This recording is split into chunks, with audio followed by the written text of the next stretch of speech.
एक बार पुनः स्वागत है मेरे प्यारे बच्चों, आप सभी का आपकी अपनी हिंदी की कक्षा में।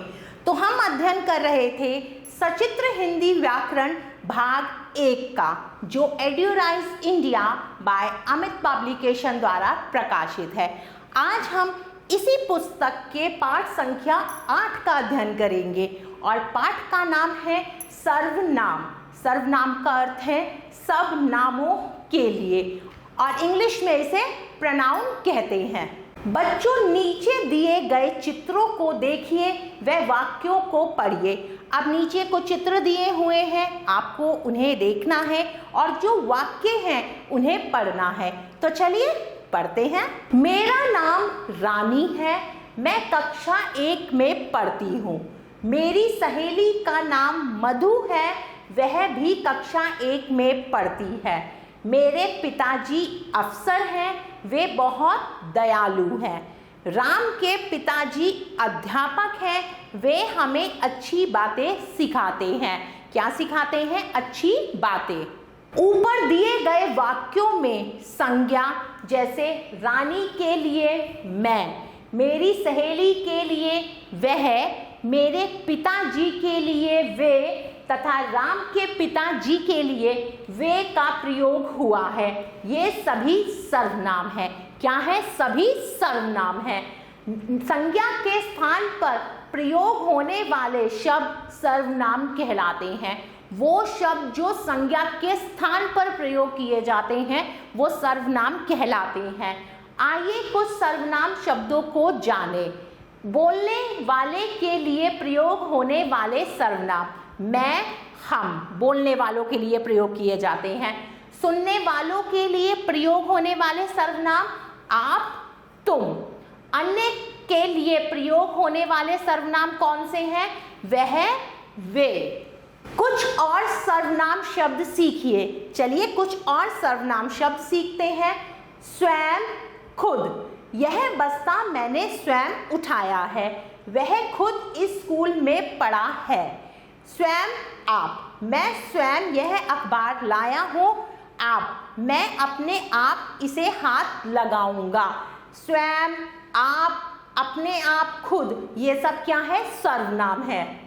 स्वतः, निजी। आप स्वतः ही गा सकते हैं, यह उनका निजी तंबू है।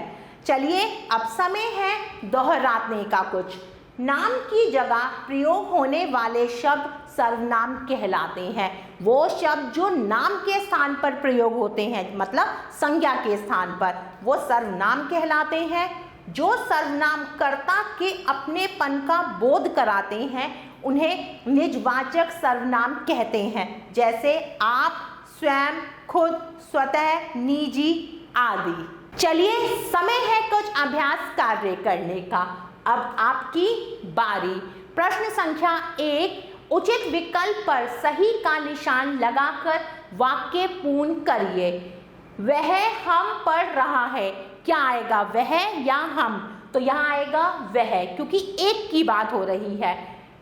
हम खाना नहीं खा रहे हैं। हम खाना नहीं खा रहे हैं।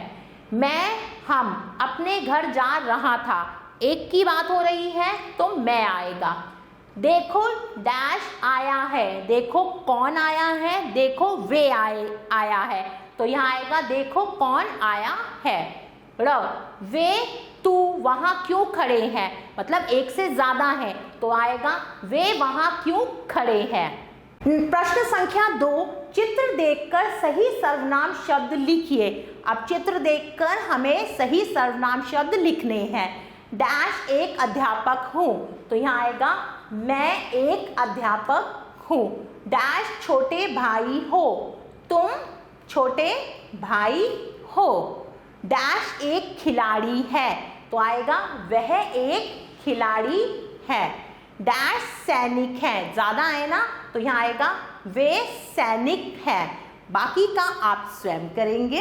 आगे बढ़ते हैं प्रश्न संख्या 3 की तरफ। निम्नलिखित वाक्यों में प्रयुक्त सर्वनाम शब्दों को छांटकर सामने लिखिए।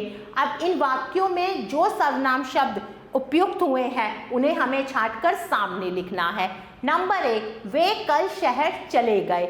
इसमें सर्वनाम शब्द है वे। कौन आया है, सर्वनाम शब्द कौन सा है, कौन।